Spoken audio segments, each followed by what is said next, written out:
Let me read to you a passage from the 20th chapter of St. Matthew's Gospel, verses 1 to 16.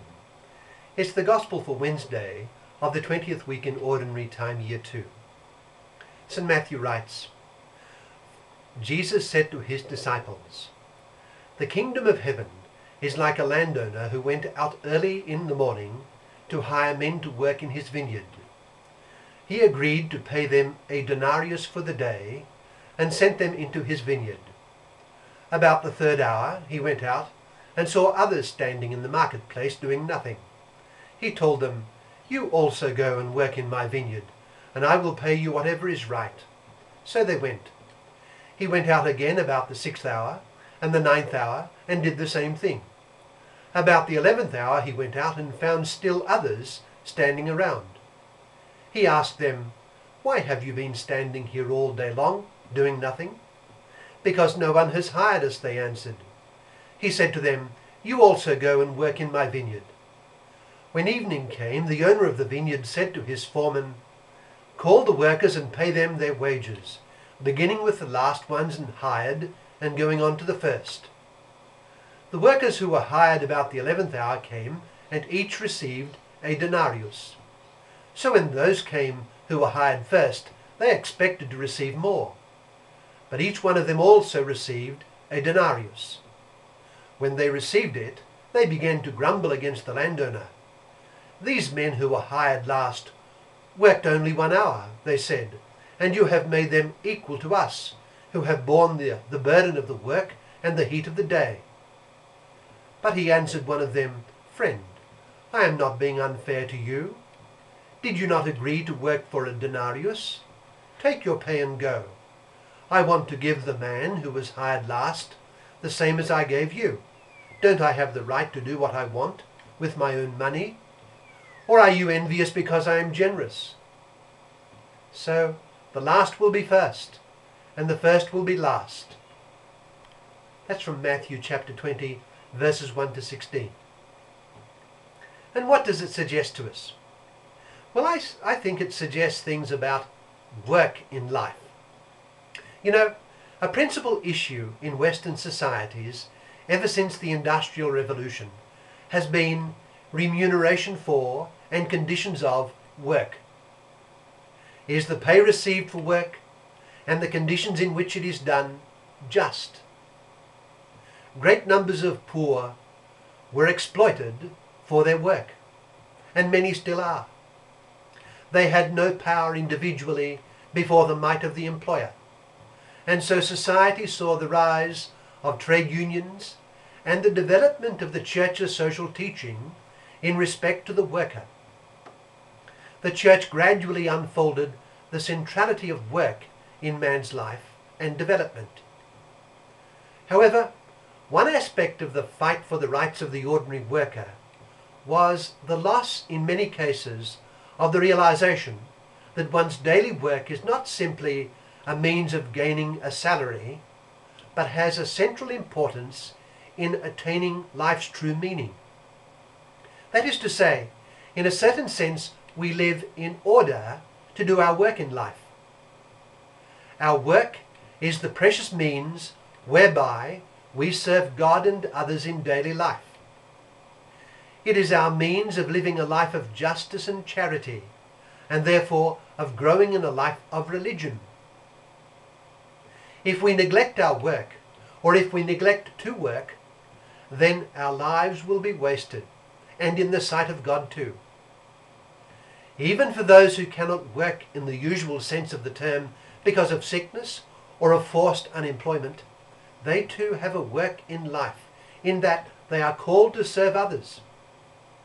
The sick person can make a work of his sickness by living through his condition in union with the crucified Christ for the salvation of the world, by offering up the sickness. All are called to use the gift of life to work. And in this way, we are able to be like God himself, whom our Lord said is always working. On one occasion, when our Lord was accused of breaking the Sabbath by curing someone, he replied that my Father is working, so I work.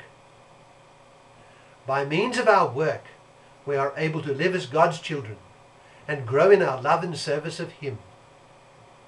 So let this thought be in our minds as we turn to our gospel parable today, in which our Lord describes the owner of the vineyard inviting all he met not to stand idle, but to come and work in his vineyard. He invited all whom he found, and all who worked in the master's vineyard would receive a wage at the end of the day. So, our work is critically important for our very sense of meaning in life. Work ought not be regarded as just an unfortunate necessity in order to gain life's real goal, which is money and leisure. But you know, there is another aspect of work which has to be understood. In the nature of the case, much of our work is humdrum, tedious, and very ordinary.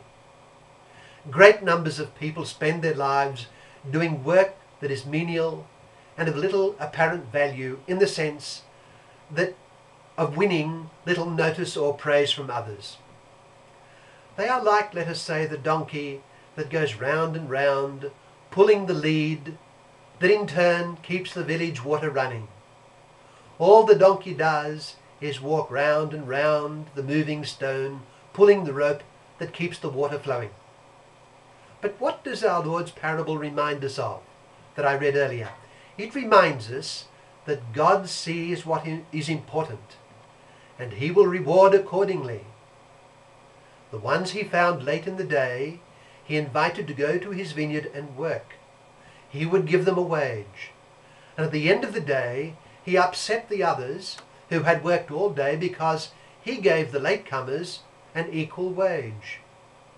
Of course, our Lord is not meaning to teach injustice in wage rights. Rather, He is teaching that the ultimate value of our work in God's sight is not to be determined by human standards and values. The ordinary worker who does nothing other than roll large drums day after day from one position to another, if done for God and for love of Him and for love of neighbour, will be rewarded greatly by God. He has sanctified his work. He has offered up the sacrifices and the tedium of his days to God, and has been an instrument in the sanctification of society. He will be rewarded for his good work, and perhaps more abundantly than a person who does seemingly more important work in the eyes of the world. The one who does what the world deems more important work may not be serving the master of the vineyard at all, but himself.